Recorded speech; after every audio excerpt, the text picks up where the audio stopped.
Welcome everyone, and hello for all our friends that haven't been here before. We have a lot of new faces, and we love to see new faces. So welcome in our Agile Ontario group, and hello friends that have been with us for years now and have participated and have been part of all our sessions. So good to see you. This is our May session of Agile Ontario, and in the series of friends from around the world. Today we have Gitte, and Gitte is joining us from Sweden currently. And yeah, we have had friends from many different countries. We are using this opportunity of being remote to connect with people that we couldn't pay airplane tickets before, but now we can bring them here. So I am personally extremely excited to meet Gitte, meet somehow face to face. She's moving. Yeah, that's the comment she made. Oh, you're moving. You're not just a picture anymore, because we have only known each other through social media. And I am so big fan of your work and everything that you do. So selfishly, this session is for me, and I'm happy that the others also thought that this was good and you're joining me, but could have been good even just a one-on-one. So with that being said, I know you are all here for Gitte. So Gitte, the stage is yours. Welcome. Thank you. So my name is Gitte, and I am going to experiment with you because I just started at Mentimeter last week and did my first Mentimeter presentation that one of my colleagues helped me try it out. So I'm going to experiment with you. If I can find my Firefox. So earlier. Yeah, it worked. So this is a new thing. It's in beta. It's called Pin the Image. So the idea is that you go into menti.com and you put in the code, and you can then put a dot where you belong in the world. I thought this could be interesting because when I was looking at who signed up, I could see there were people from a lot of different places. So I would like to start out with this to kind of see if it's working or not. So we're starting to get some dots. Oh, there was one in Canada as well. That's good. So it's kind of funny trying this out because I have never done a Menti thing before. Well, I've had other people do it and then I participated in it. So the idea behind this, so now 7 people voted. There's a thing down here so I can actually see how many people voted. So the idea is to kind of show where you're from. Hopefully that's working. We're having a concentration around Middle Europe, but now Canada is in the lead. Oh, we have people from, oh, I got Argentina. Argentina. Thank you. I was like, which country's there? Okay. I need this to practice is a geography my test. Yeah. Exactly. Cool. So we have a good spread across here and a little bit in Europe. So that looks really good. 17 people voted. We clearly have Canada in the lead. Somehow Toronto seems to be in the lead. How strange. Nobody from Siberia. No.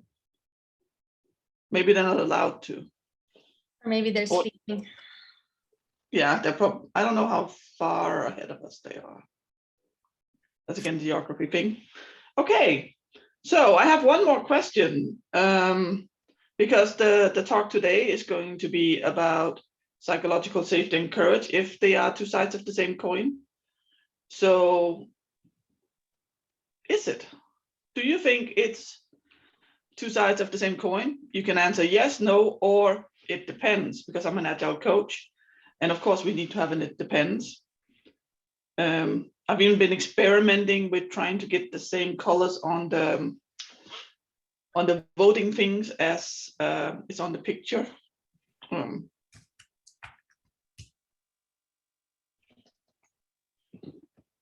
So it depends, is in the lead. It's also a good, nice purple.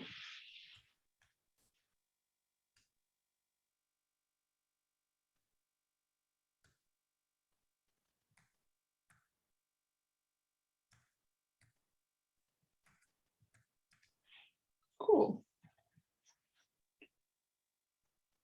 So yes and no are almost the same, but it depends is very much in the lead. It depends is often a very good answer as well, because there's so much context. So this was my first experiment. You have now had the world premiere of me doing a Menti presentation. I will tell this at work so that they stop nagging me and tell me to use Menti instead of PowerPoint. But now I'm going to go to a PowerPoint presentation because that's kind of what I do, or have done at least. So thank you for taking part in this experiment. I promise that except for saying that I work at Mentimeter, I'm not gonna do anything more than that. If you want to follow me on Twitter, I am Native Wyatt. My pronouns is she and her. And I'm an Agile coach. I use this picture because some people think Agile coaches are tree hugging. But I also use it because Agile coach is a term that's been used for so many things. And for me, the most important thing are people and relations. So basically, the first part of the first value, people and interaction over processes and tools. There are Agile coaches who are really good at implementing processes. I am really good at working with people. I am also a speaker. I speak at a bunch of conferences and such. This is actually from doing a graduation talk at a university. I was lucky enough to be able to do it the year that my cousin graduated.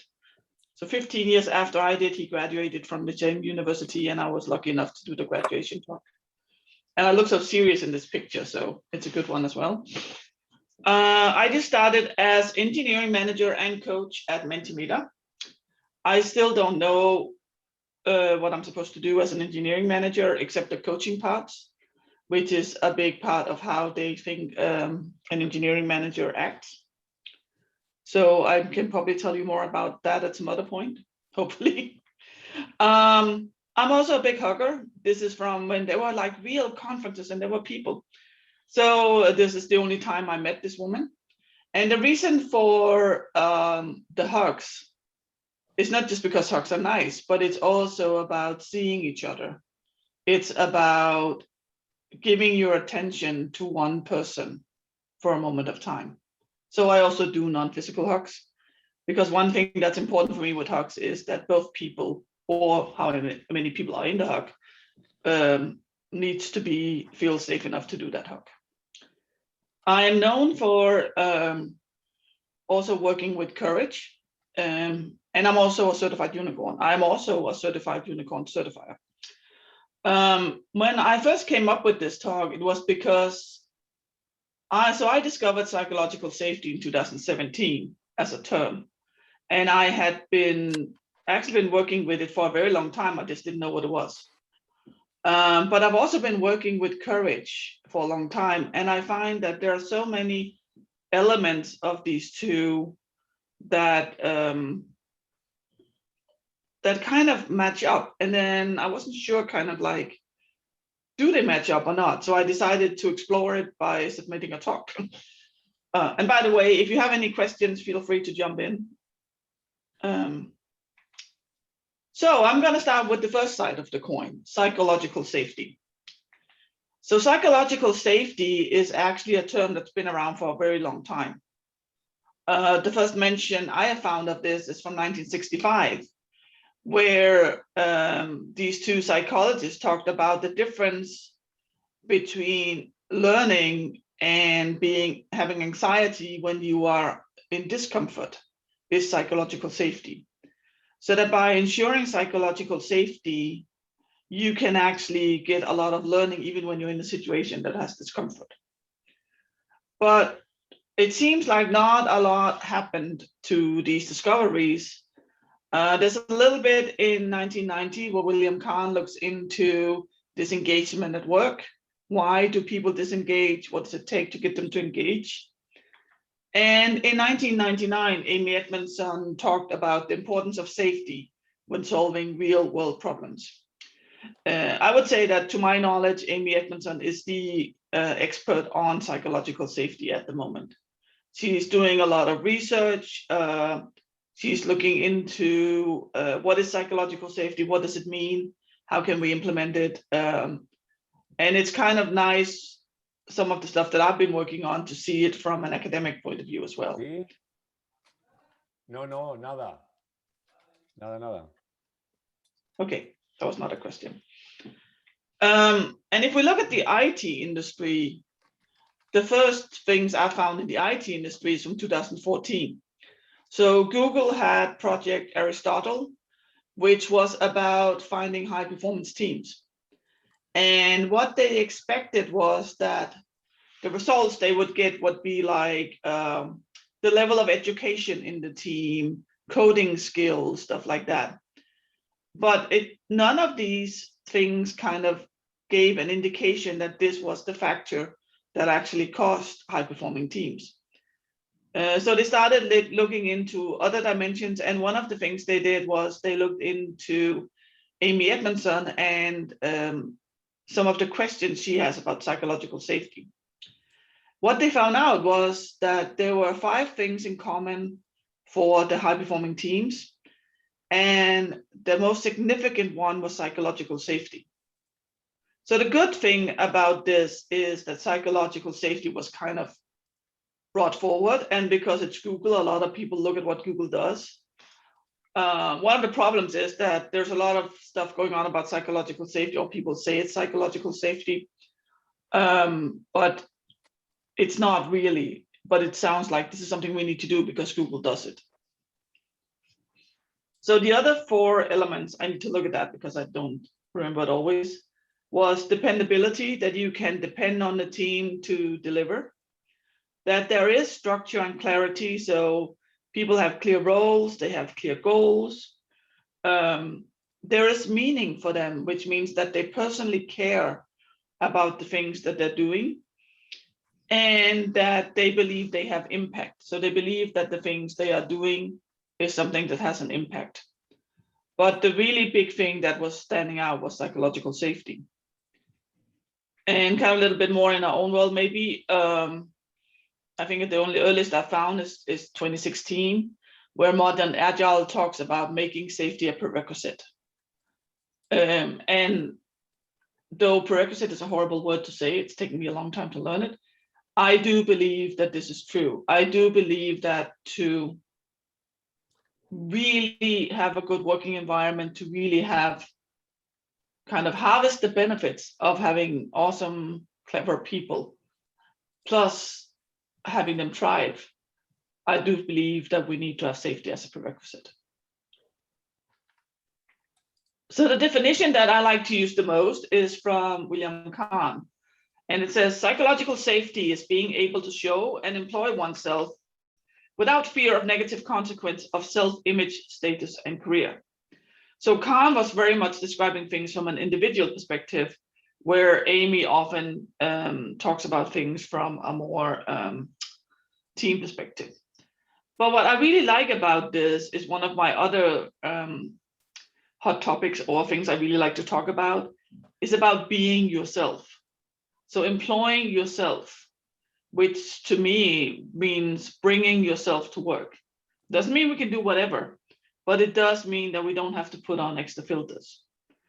And what is common for all the definitions I found is that psychological safety is that you're not afraid to be punished for what you do, to kind of put it in layman's term, which I am. That you can speak up, you can do things without being punished. And I think because it's psychological, the punishment here is not necessarily that you get fired or not get promoted or whatever. It can also be that you just don't feel well, that you feel, you feel ridiculed, for instance. And a big thing for humans is we want to belong, and we want to be good enough to belong. So that punishment, it can sometimes be almost as big or even bigger than the fear of being fired. So if we look at how Modern Agile describes this, it talks about 6 dimensions that needs to be there to be psychologically safe. And I really like these because I find that sometimes when you look at the kind of official definitions, they can be a bit high-flying, which means that people find it hard to relate to the work that they're doing. And I think that's one of the things that we need to do, is we need to get this into a language where we can relate to this. So basically it says you're safe when you're not afraid to be yourself, to make mistakes, ask questions, raise problems, take risks, and disagree. And all of these things are also things that we need to create good products. We need to be able to make mistakes, or at least not be afraid to make mistakes. Because if we are afraid to make mistakes, we are probably going to hide the mistakes that we do make. We are also not going to take the risk and try out the things that creates the really awesome stuff. And the same thing about asking questions. One of the things that I've found is that one of the things people can find really hard is to ask questions. And especially if you've been somewhere for a very long time, which in these modern days can be 2 years in the IT world. But you kind of feel like, okay, I've been here 10 years, I should know all of this. So I'm not going to ask questions because I don't want to look foolish. I am supposed to know all of these things. But asking questions is actually a very good thing, also because it helps others. When you answer something, if you can answer it, you also learn something by answering it. And if you can't answer it, that's something we need to find out. So these things are all things we need to be able to do to be good teams, good workers, good people. And I think that one of the things I also see missing a lot in a lot of companies is disagreeing. So I don't know if you've heard about 5 dysfunctions of a team, but one of them is avoidance of conflict, because we see conflict as something bad. But actually, when you have a bunch of people who are really good at what you do, and if you allow them to be themselves and you have a bit of diversity, there is going to be conflict. Not conflict as we're going to have a big fight, but there's going to be conflict as in, I think we should use this programming language or this method or this process or whatever. And these conflicts are good for us because that's also how we get challenged and find a better way. Because we might know a good way, but there could be a better one. So these are really essential for the things that we do. Okay. I can also just not use my clicker. So the question about psychological safety that also comes up is, what will it help us with? Why do we even need psychological safety? So this is from Amy Edmondson again. So what it will help us with if we have psychological safety is asking questions, admitting mistakes, offering ideas, and challenging norms. And as you can see, these relate very much to also what we have in Modern Agile. And the thing with these is that while these can seem like this is a given, very often we don't, because we don't want to lose face, so to say. So we don't want to look ignorant. So we don't ask questions. We stay quiet because we're kind of like, okay, if I ask this question, they're going to know that I don't know. So they might think I'm stupid. Same with admitting mistakes. We sometimes hide them because we don't want to look incompetent. And like I said, we all make mistakes. That's why we have backspace on our computers. We all make mistakes. what we can do is we can try to have an environment where we can make small mistakes so that they don't cause too much damage. But it is very common and very human to try and hide your mistakes if you're not in a safe environment. The thing about offering ideas, if you come in, well, it depends on where you've gone to school, but I've had people come in from university who think they have the solutions to everything in the world. And while that can be sometimes annoying, there's also the fact that they come in with something fresh. But you also see the opposite, that you come in, you're just starting in this company, you don't really want to come up with ideas. Or maybe you kind of go, well, I'm not a senior, or I don't really know about this. So you might not want to come in with these ideas because you don't want to be intrusive. So you don't talk about these ideas. And maybe your ideas are the ones that we need. Maybe they're not, but we'll never know if we don't talk about them. And the thing about challenging norms, I bet a lot of you have met this. We don't do it this way here, which is also a very good way of not creating safety, because it's kind of like you're shut down if you come with any ideas. So maybe, okay, you don't want to look negative, so you don't challenge the norm. And the looking negative is something that can actually also create unsafety. I know some companies who have very well-meaning values of being positive, but sometimes that being positive can be used as you're not supposed to say negative things. You are not supposed to challenge things. You're not supposed to talk. We don't have problems. We only have challenges, for instance, which is kind of like, oh yeah, maybe you can call it challenge, but sometimes we do have problems. And sometimes things just suck. And we need to be able to talk about them. So even a fact that you say we have a positive environment can actually create unsafety if you feel like you cannot speak up because you are supposed to be positive.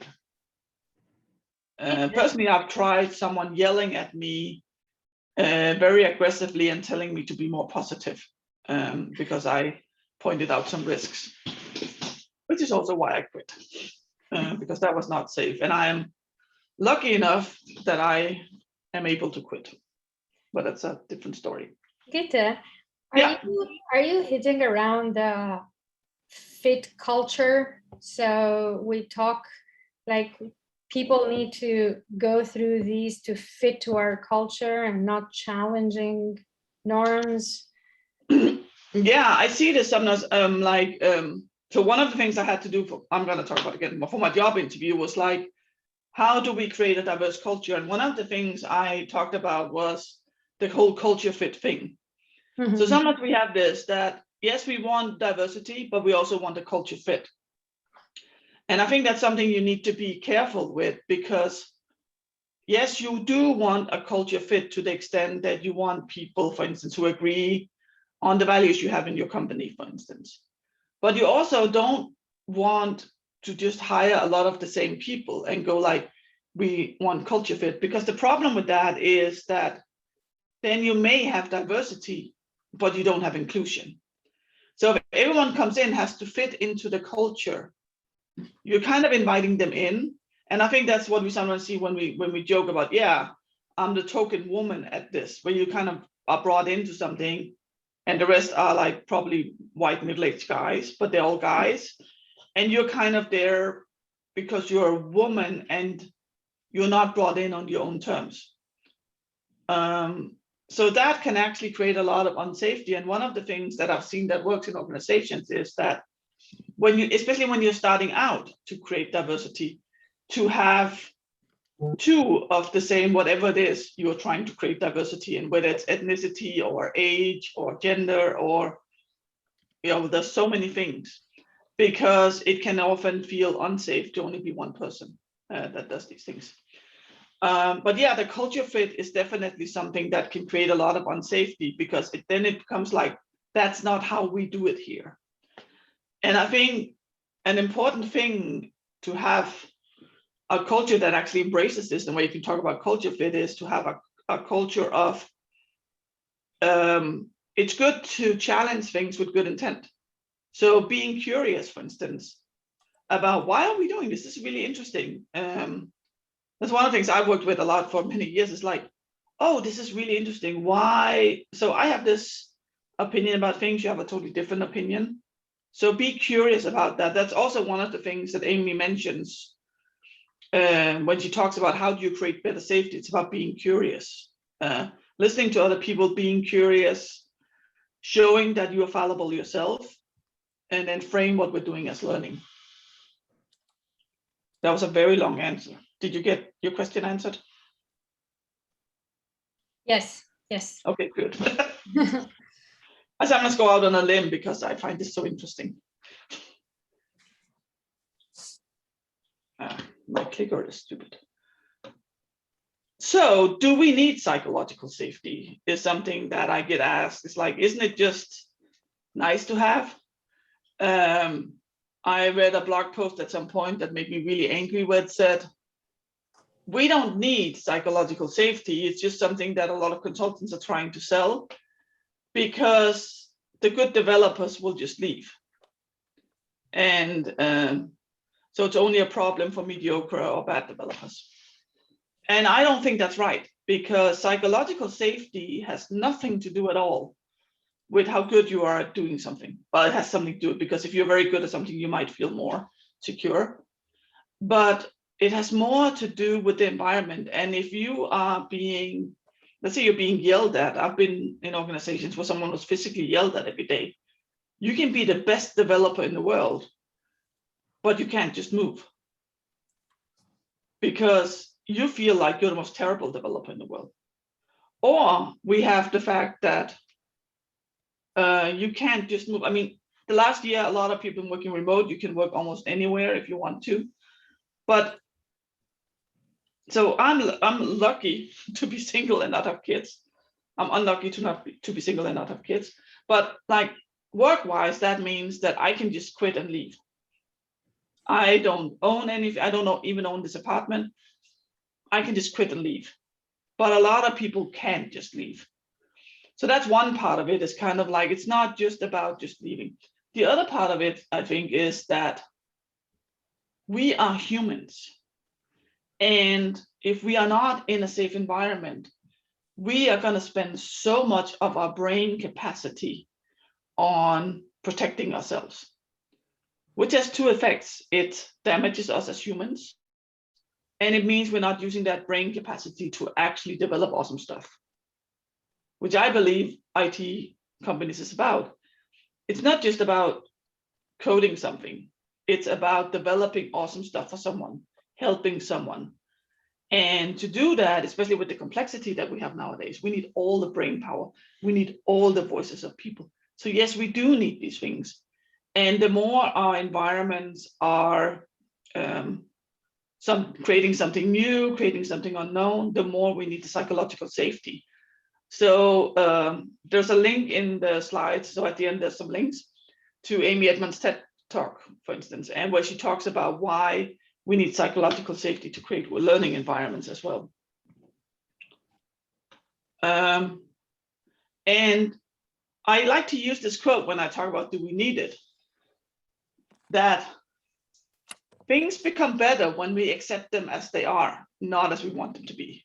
Not meaning we should just accept anything, but I can wish to death that people would just quit toxic environments, so that all the toxic environments will have to quit or have to close because there was no one who wants to work for them.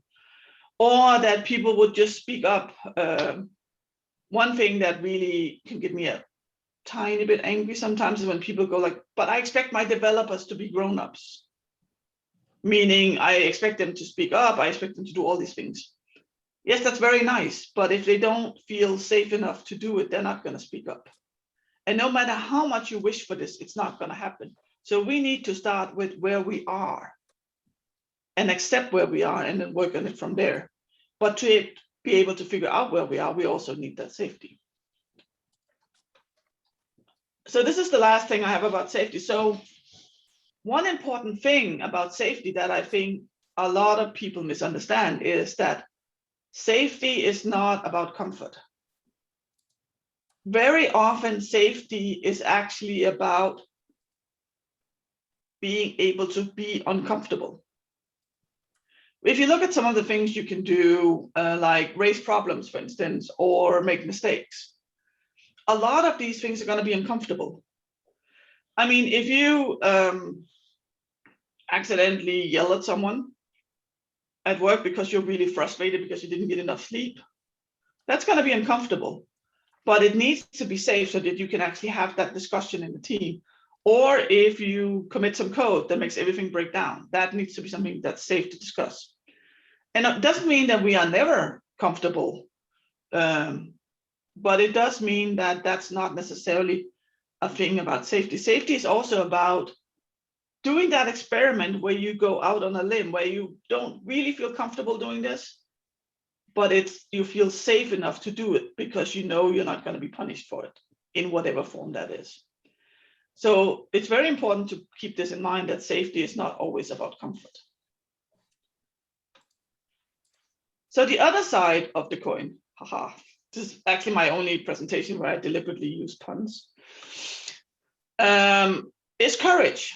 So if we look at courage, it actually means, so this is from the dictionary, the quality of mind, of spirit that enables a person to face difficulty, danger, etc. without fear. And then the obsolete one is the heart as the source of emotion. So as a good computer scientist, the first thing I did when I started speaking about courage was to look this up. And I totally disagree with this. Because fear is there for a reason. Any fear we have, even if it seems irrational, is there for a reason. Our fears are there. A fear of speaking, for instance, in public, which can be a big thing. You are afraid that you're going to say something wrong, people are not going to like you, not going to get a job. Yes, that is a rational fear. You are afraid to go outside the door because you don't want to meet other people. There's still that fear. The fear is trying to protect us. The fear is there for a reason. So to me, courage is not about acting without fear. Because if you act without fear, stuff might happen. And there's a fine line between being brave and being stupid. And I don't know if I'm referring to the cat or the eagle here. But so my definition is that being brave is not about removing fear. It's not about not being afraid. It's about doing what is necessary even when you're afraid. If you have a message that you feel strongly for, you can go on stage and speak about it. Or you can have someone help you to be able to go on stage and speak about it. Most public speakers I know are at some point terrified before they go on stage, for instance. I use this picture because, strangely enough, I am terrified of needles. I got my Be Brave tattoo to remind myself that it's okay to be me. And I also believe in kind of the old part of courage. So it actually originates from the Latin word for heart. And it means show your heart. Show your heart as in stand up for what you believe in, but also show your weaknesses. And if we look at like old-fashioned courage and going to war, that was very much about standing up for what you believe in. You believed in your country or your cause or whatever. Those things are also about courage. But the other part of it is about being vulnerable. It's about allowing yourself to be fully human, to have that. And of course, being vulnerable means that we can get hurt. But not being vulnerable means that we are shutting off a lot of things. And then it's about standing up for what you believe in. And I don't think that, I know some people who go like, yeah, you should just, get rid of all fears and do anything that scares you. My opinion is we should do things that are important enough. I am never going to jump out of an airplane unless, the airplane is actually crashing, and then that's my only solution. And people go like, why not? Why not challenge yourself? I'm kind of like, no, that's not for me. This is not important enough for me to actually jump out of an airplane with something that I hope is a parachute on my back. So for me, when I started to speak at conferences was something that was important. Starting to be who I was instead of who I was supposed to be was important. So a lot of courage is still something that you are afraid of. And it's very much about comfort zones. So this is my very beautifully hand-drawn circle. It's supposed to be a circle. And the green is a comfort zone. And the comfort zone is a nice place to be. That's basically where we want to be. It's nice. We don't have to think too much. Our brain is happy because we know all the stuff. But not much happens here. This is not where we learn. We need to go into the yellow, which is like the learning zone or the growth zone. And in this zone, this is where we start learning. This is where we're a little bit uncomfortable, so we start learning. And then the red is our panic zone or danger zone. And actually what happens if you don't go back and rest in your comfort zone is that you will be driven out more and more into the danger zone. And the danger zone is something that is physically dangerous for us. We might think that stuff like stress and such is not that dangerous for us, but it actually is. It damages us physically as well. But the interesting thing about comfort zones is that, I mean, this is a nice theoretically round thing, but comfort zones can be like this. You have days or context where you have a tiny bit, then you have days where you kind of like just, I don't want to do anything. I'm just going to stay in this tiny bit. I'm not going to do anything because it's dangerous. And that is okay. And I think part of courage is also figuring out, embracing your courage, figuring out when do you leave your comfort zone. And the cool thing about that is that you can train it. So if we look at running, this is again, strangely enough, my friend Torbjörn. He's an ultra runner, which I still think is insane, and I tell him often. But when you run or do any other kinds of hard sports, you exercise, you rest, and you need nutrition. And courage is a little bit the same. You practice your courage, you rest, you go back to your comfort zone, and you get nutrition. Nutrition can be learning more about things, or it can be mindfulness, for instance. So there's a lot of places where you can go in and get nutrition to your courage. But it is important that you also train these things. So we've now seen two sides of the coin. And I would like to thank Lena for making the pictures because I couldn't find them online. So she ended up actually doing the pictures herself. So is it two sides of the same coin? Well, on one hand, it is. Because if you are brave, you need safety less. If you are brave, it is easier to create safety. Because, so for instance, I have been working with being vulnerable for a very long time, which means that when I go in to an organization, a team, talking to an individual, and I show my fallibility because that is something that I'm brave enough to do, I help create more safety because I am that role model. But it means that you kind of, I don't need the same kind of safety in that situation as other people do. And if you have a safe environment, you don't need to overcome as many fears to actually do the thing. So in this way, yes, they are very strongly connected. On the other hand, being afraid but still doing things is not good in the long run. Being uncomfortable is not good in the long run. It's not good for us. So it is actually not a safe place to be if you have to be brave all the time to do these things. And if you are too safe, it can become very comfortable. And the problem with that is that we will never start using our courage. We will never start growing. So I actually think that these elements means that they are not the same. There are two elements.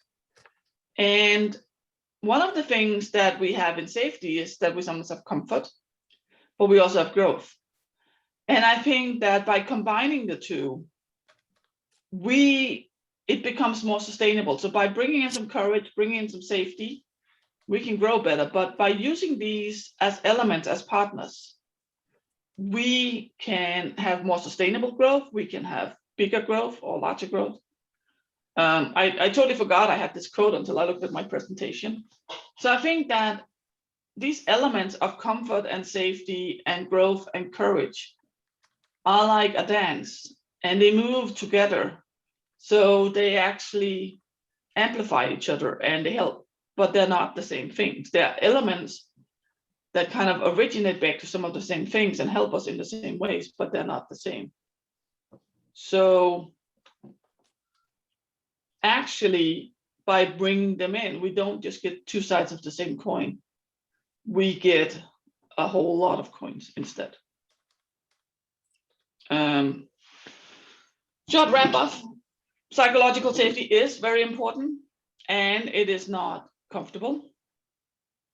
I believe that psychological safety is essential in our workplaces, in our private lives. I believe that any good organization must work with these things, not just from a humanistic point of view and taking care of your people, which everyone should, but also because you get a lot better products. And the two amplify each other. So I will send these slides to Adita so she can share them. I have a bunch of contact information if you want to talk more about this. Oh, be warned, I might tweet a lot. And also some links if you want to go in and read more about this.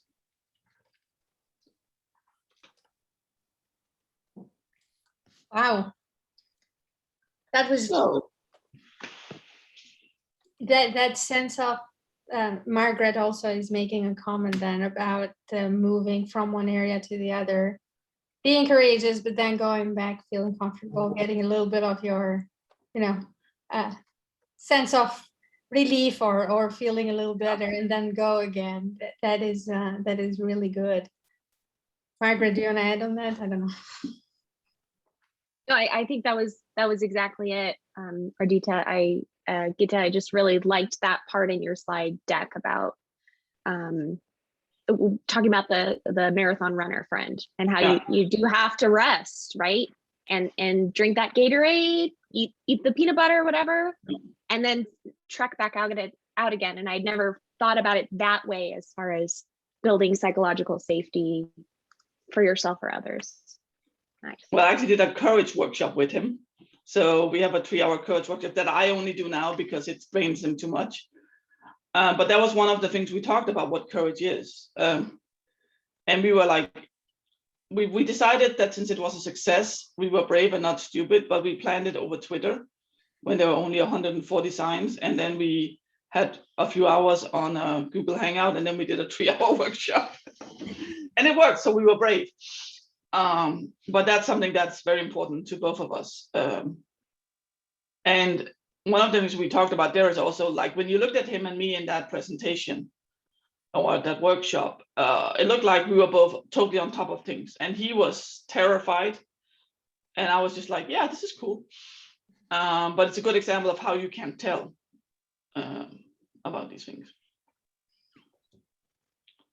There are a lot of conversation going on the chat. I don't know if anyone wants to pick up a discussion here.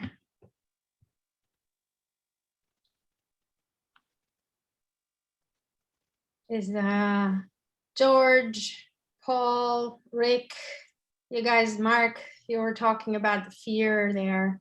Do you want to go back into that? That was interesting. I don't know. I don't think we nailed down all the chats that you put there.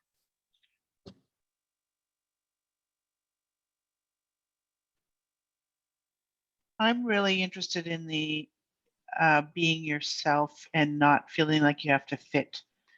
And it reminds me of how subtle I know the term is almost like a microaggression in a way, that how subtle some of the language used in our organizations and our teams and our leaders that makes us feel like, without us realizing even that it's happening, that the psychological safety isn't there. So that's just a reflection that you're leaving me with, Gitte. Yeah, and I think this is something I looked a bit into because, well, the way I look, for instance, well, like when I got my first, I had blue hair, my family was like, oh, but you're never gonna get a job. they're not in IT, I would like to say. But like the fact that this hair should prevent me from doing a good job helping people now as a manager, but before as a coach, is like, if you take the step back, it's not logical. But often it's like you are not a professional. And I have this talk where I talk about bringing humanity back in the workspace, but actually the first title I had was that being professional and human is mutually exclusive. Because sometimes it's like this, it's like we can't be humans at work. And of course we need to show respect for other people. And sometimes, yes, we do need to dress up like professionals.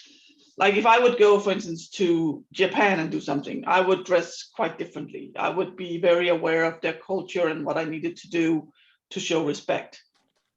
But I do believe that as humans and as organizations, we get so much more out of being who we are. Not just, because it feels better as a human, but also, I mean, we know some of the things. There's been some of these horrendous things, like, even though it's like half funny for the people doing it, the guy with the black guy who couldn't get soap because nobody thought about when he puts his hand under that it's a black hand.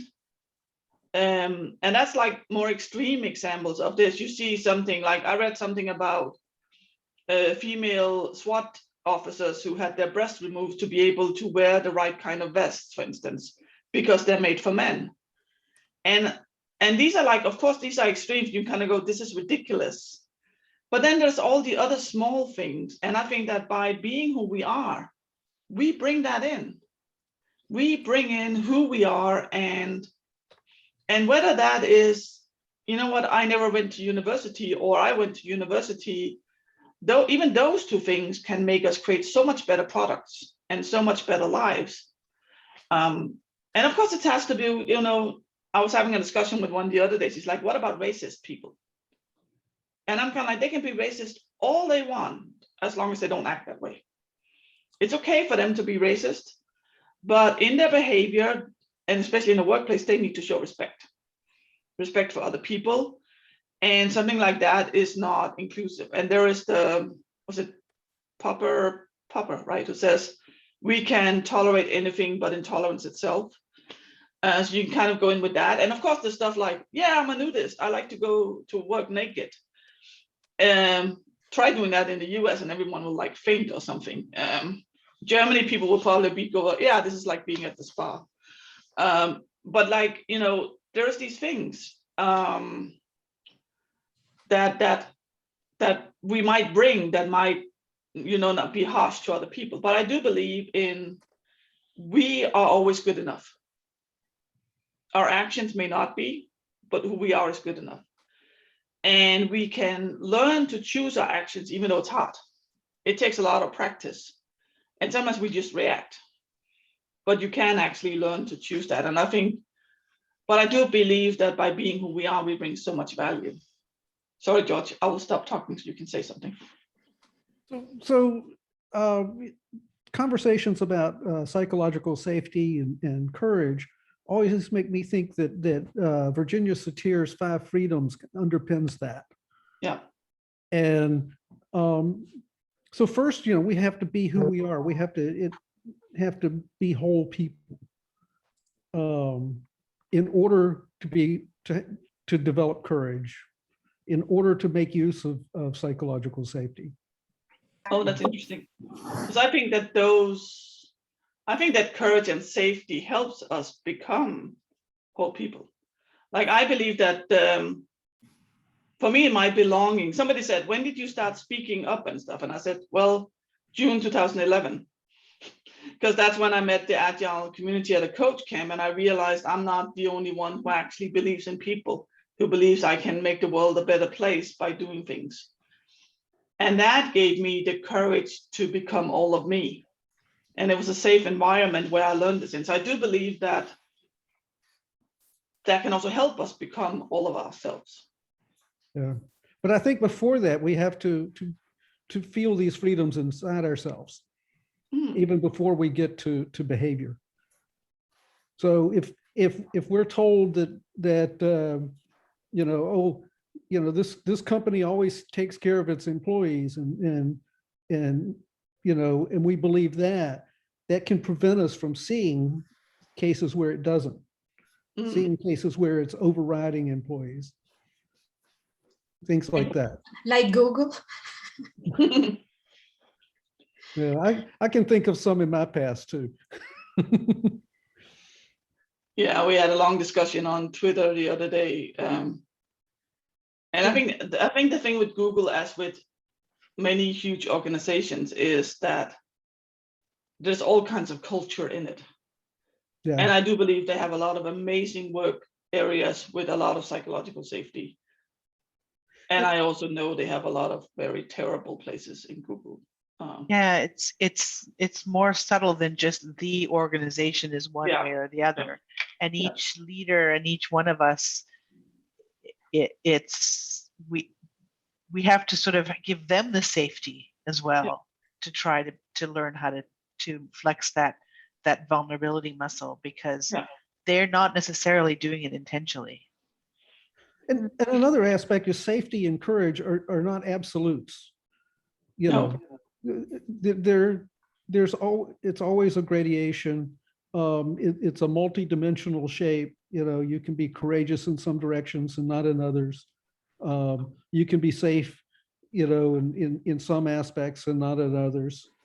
So it's a complex situation. We try to boil it down to a few words and sometimes oversimplify when we. And I think, I mean, the first job where I actually worked on psychological safety as a thing, I mean, a lot of the things took more than 6 months before we could start seeing anything. And still at that point, we had like people felt safe in their teams, but not in the whole tribe. They were like, oh, this is like a bigger thing. And very often, when I talk about these things, also like sometimes you can build it with one person and then you can start moving out. But it is essential that it is also from the leadership. And I think, Mara, you have a really good point, because I think a lot of our leaders today have also come to that place by being the best and being the only one. And that is hard to relate together with showing vulnerability. There was this Brené Brown thing on Netflix a while ago where she had been working with some leaders, and one of them said, oh, I understand. There's this risk of failing. And she was like, no. You are going to fail. That's a given. But even just accepting that it's a given that you're going to fail, I think can be a big step for a lot of the people. And I think the higher up you are, the more you have been conditioned to be the best one, and definitely not show vulnerability and not share your turf at all. And I think that to get modern leadership, we need to have leaders who are okay with making mistakes, showing those mistakes, but also sharing your turf. But I think we still have a long way to go, because so many of our leaders also train the next generation of leaders and pick those, not of ill will, but because that's what we know. Hi, everyone. Actually, I feel that maybe definition was quite correct, because courage comes when actually fear wears off. Because when I have nothing to lose, that's when I go and act. And if I'm afraid, I will lose definitely. Yeah. Probably they just don't exist at the same time, but like one is conditioned to another, really. I feel it's more like we flip from one state to another state. Mark wants to say something too. I was just going to observe that our leaders, although they may create the environment to a great extent, are also in it, as are we as coaches. And I remember partnering with a friend to Scrum Master the leadership team where we worked. And after a while, we noticed that we were doing things that weren't empowering to them.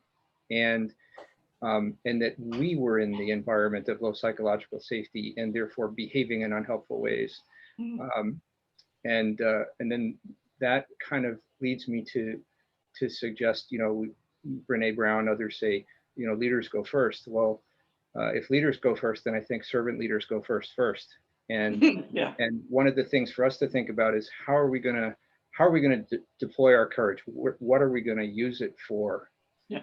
And I would suggest it's things like in an environment where everybody wants to do Scrum, but we do Scrum. We actually name what's coming out of the process and admit what it is and admit what it's not, with courage, even if everyone else wants to put their head in the sand. Just as one example, I think there's many opportunities to deploy our courage in the job of Agile coaching. Oh yeah, definitely. And I think we are all leaders. I mean, just the fact that we show up here means that somehow we are leaders by example, because we actually care enough about what we do to spend the lunch break / evening hour to talk about things that we care about, or we show up at work, or we ask the question. I think we are all leaders by example, at least.